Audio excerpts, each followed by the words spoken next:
recording for the Super Bowl squares sheet, and we have a Super Bowl pool. I want to use the sum root squares sheet. This is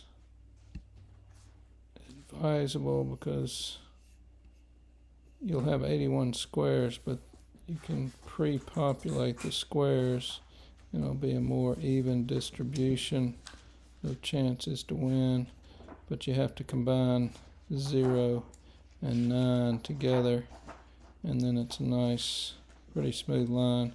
As you can see, the traditional pool where they just use the last number of the score for that quarter creates quite a wide disparity in what numbers are popular, 0 being most popular, 4 and 7 being second most populars, and hardly hitting it all is 2 and 5. But when you use a sum root pool, which the sum root of the score means, like if the score is 27, you add 2 and 7 together, that's the sum, making the sum root. That would be 9, so you would find the 9 here. A score of 35 would add up to be 8, so that would be here, and it evenly distributes this sum root pool, so you can pre-populate your picks on the sheet and go on and start taking money. Like here's a traditional, has 10 by 10, 100 squares, but you don't want to pre-populate this because people will pick with the numbers, because people will pick the squares that are most likely to hit. Like this is pre-populated. That's not a good idea. I don't think, if you want a even chance. Now this is better, but you have to wait, kind of get all the money and then put the squares in, and then you can't do it yourself. They may not trust you to do it remotely. And then with this sum root sheet, it's 81 squares, which I don't necessarily like, but you can charge a little bit more per square to get $100 or whatever you charge usually for a square. Maybe you charge $1.25 or something per square. I think we did that one year. Yeah. I was thinking about doing it this weekend with the sum root sheet. I vaguely remember that because and have some of my family did that. Yes, that's right. But this, you could go ahead and pre-populate the squares, because as you can see here, it doesn't really matter, especially if you combine 0 and 9. That's why you combine 0 and 9, to kind of make it even, and 0 doesn't hit very often at all in this sum root, because it's rare that the team has 0 at the end of a quarter. So you add that to the 9 to make them really even, but that's why it leads to 81 squares. It's a 9 by 9 sheet.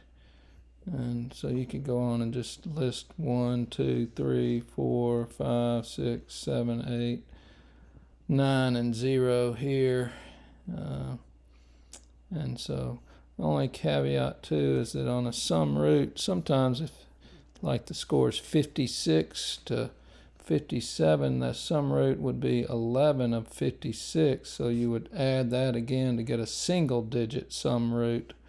So this should really be called a single digit sum root pool. Right there, different boxes, or no? You can mix up the boxes, but I like if we did a square sheet, I would like to go on and have the numbers in there so that people can tell me what squares they want, and they can start paying me for the squares. I don't have to, draw from a hat to populate this in a traditional square sheet, because that's the only way you can be fair if you use a traditional sheet, is to not put the numbers there, because otherwise if you have a square sheet and they're pre-populated, everybody's going to pick, if they know anything, they can pick 0 or 4 or 7 as their ending numbers. 0, 4, 7, 0, 4, 7 here, and that's going to hit more. So those people are going to, these squares are going to be bought up very quickly, and all these other squares are going to be left behind. So it's an unfair advantage to those people who buy first. It's advantage or not? It's disadvantage. It's an advantage to buy first if you're doing a traditional square sheet. But it's not an advantage if you don't pre-populate the squares on a traditional square sheet pool. But the disadvantage of that is that, well, you can start taking the money, but then, you know, there's opportunity for me, who is the squares supervisor, to say I bought this column here and I bought this column here. I could say, well, I drew this column to be 0 and I drew this column to be 0 when I really didn't. I just wanted to give myself the best chance at winning. So that can lead to nefarious activity. This single digit sum root square sheet, you can pre-populate because, you know, it's pretty even here. This is the biggest difference, it looks like here. The lowest total is 10.5%, and this one is 12.5%, so just a 2% difference chance in winning between these two numbers. It's pretty evenly distributed. Now this would obviously be skewed, but that's why you take this 1% here and add it to this 9% to bring it up to 10.5, so that it again is fairly even. It's just 81 squares. That's the only thing leads to kind of an odd thing. My idea is to, you know, maybe make it a little more interesting. $20 at the end of the first quarter, $20 second quarter, $20 third quarter, and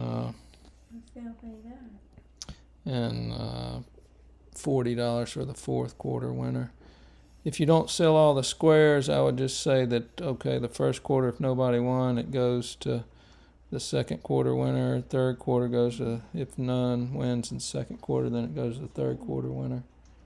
And then if it's fourth quarter, still hadn't anybody won, or say somebody wins in the second quarter, and then the subsequent quarters, third and fourth quarter, you hadn't sold all the squares, and those are the ones that hit, then you could just end up saying, okay, well, whoever bought squares and wins second quarter, then he gets all the money if that's the only guy that hit.